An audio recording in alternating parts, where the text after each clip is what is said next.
APSC অসমৰ মুখ্যমন্ত্ৰী আৰু বিজেপিৰ তালিকা নুহুমুৱাৰ কাৰণে কালি APSCত হিমন্ত বিশ্ব শৰ্মাৰ নিজৰ চইচৰ মানুহ নুহুমুৱাৰ কাৰণে কালি তালিকাখন বাতিল কৰা হৈছে বুলি ব্যাপক ৰূপত সামাজিক মাধ্যমত চৰ্চা চলি আছে। ব্যাপক ৰূপত আজি প্ৰত্যেকখন বাতৰি কাগজত চৰ্চা চলিছে যে এতিয়াও APSCত আগৰ ৰাকেশ পালৰ ভোট শেষ হোৱা নাই। হিমন্ত বিশ্ব শৰ্মাক APSC কেলেংকাৰীৰ এজন প্ৰধান অভিযুক্ত ৰূপে সেই সময়ত ব্যাপক ৰূপত চৰ্চা চলিছিলে। সেইকাৰণে আমি এনেও হিমন্ত বিশ্ব শৰ্মাৰ দিনত স্বচ্ছ APSC আশা নকৰোঁ, কিন্তু এইবাৰ আকৌ এবাৰ প্ৰমাণিত হ'ল যে খন্তেক সময়ৰ আগতে APSCৰ তালিকা প্ৰকাশ কৰি দিলে ৱেবছাইটত। প্ৰাৰ্থীৰ তালিকা কোন কোন পৰীক্ষাত পাছ কৰিলে তাৰ তালিকা প্ৰকাশ কৰি দিলে আৰু খন্তেক সময়ৰ পাছতে সেইখন বাতিল কৰি দিলে।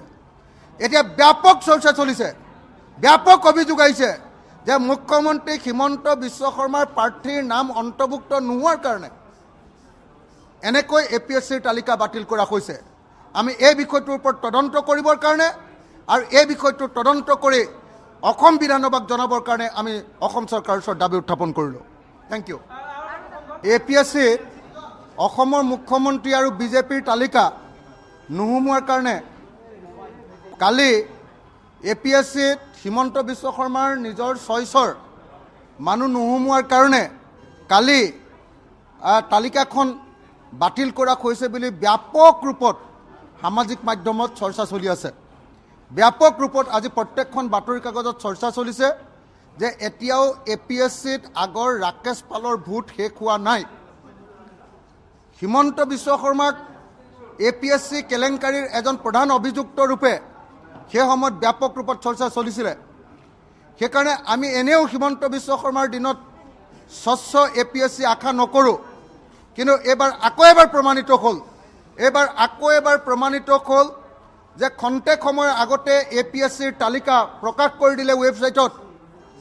প্ৰাৰ্থীৰ তালিকা কোন কোন পৰীক্ষাত পাছ কৰিলে তাৰ তালিকা প্ৰকাশ কৰি দিলে আৰু খন্তেক সময়ৰ পাছতে সেইখন বাতিল কৰি দিলে। এতিয়া ব্যাপক চৰ্চা চলিছে, ব্যাপক অভিযোগ আহিছে যে মুখ্যমন্ত্ৰী হিমন্ত বিশ্ব শৰ্মাৰ প্ৰাৰ্থীৰ নাম অন্তৰ্ভুক্ত নোহোৱাৰ কাৰণে এনেকৈ APSCৰ তালিকা বাতিল কৰা হৈছে। আমি এই বিষয়টোৰ ওপৰত তদন্ত কৰিবৰ কাৰণে আৰু এই বিষয়টো তদন্ত কৰি অসম বিধানসভাক জনাবৰ কাৰণে আমি অসম চৰকাৰৰ ওচৰত দাবী উত্থাপন কৰিলোঁ। Thank U.